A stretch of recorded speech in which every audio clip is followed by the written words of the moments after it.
અમદાવાદ વિમાન દુર્ઘટનાને આજે 1 વર્ષ પૂર્ણ। મૃતકોની આત્માની શાંતિ માટે પ્રાર્થના સભા। બીજે મેડિકલ કોલેજમાં મૃતકોને શ્રદ્ધાંજલિ।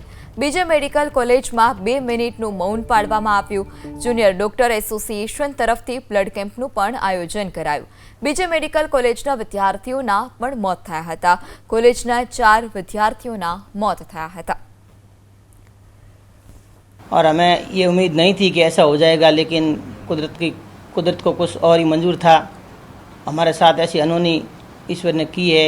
हमारा दुर्भाग्य है, और उससे भी बड़ा दुर्भाग्य है कि 1 साल होने को आया है, लेकिन आज दिन तक उसका कोई कारण पता नहीं है।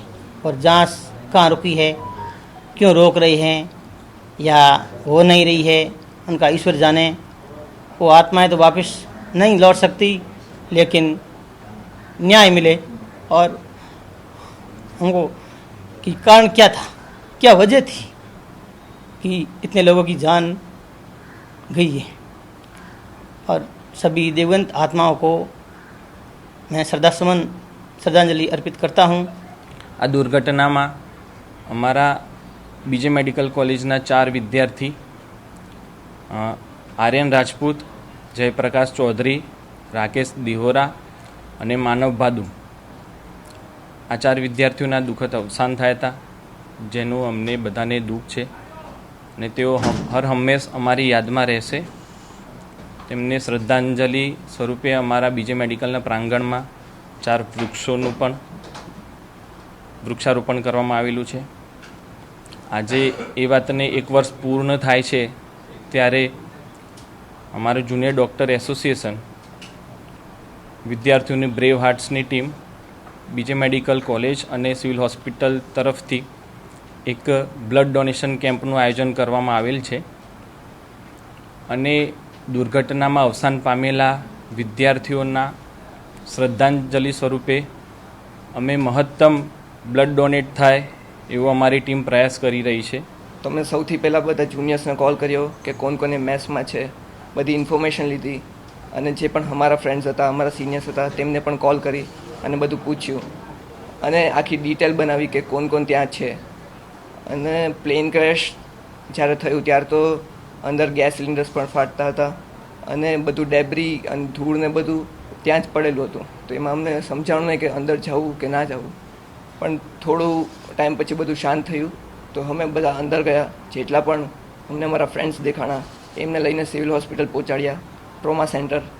અને અમે ટ્રાય કરતા હતા કે જેટલું પણ અમારાથી ડેબ્રી છે, જે પથરા અને રૂફ પડેલી છે, એમને હટાવીને જેટલા પણ અમારા ફ્રેન્ડ્સને ત્યાંથી સેફલી ઇવેક્યુએટ કરી શકીએ તો એની અમે ટ્રાય કરતા હતા।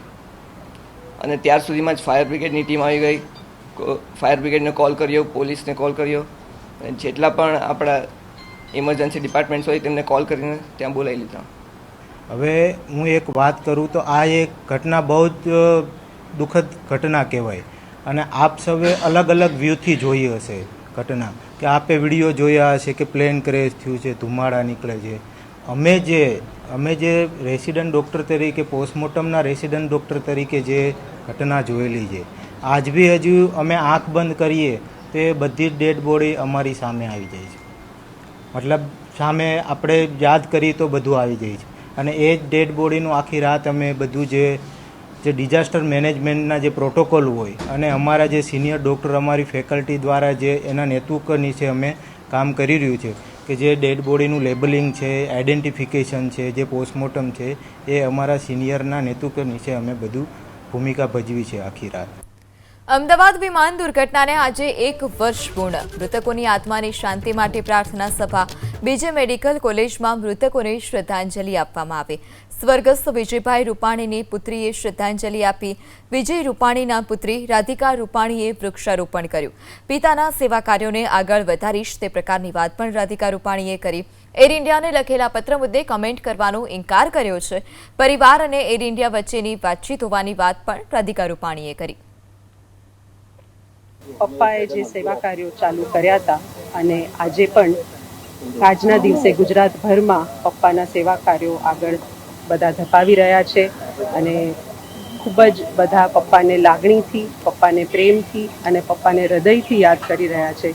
એ આજે અમને એનું ગર્વ છે અને બસ પપ્પાના સેવા કાર્યો અમે આગળ વધારતા રહીએ અને ખૂબ ખૂબ ખૂબ આગળ વધે સેવા કાર્યો અને ગુજરાતની ઉન્નતિ થાય એ જ પપ્પાનું સ્વપ્ન હતું ને એ સ્વપ્ન પૂરું થાય એ આજે બસ અમારી વિનંતી.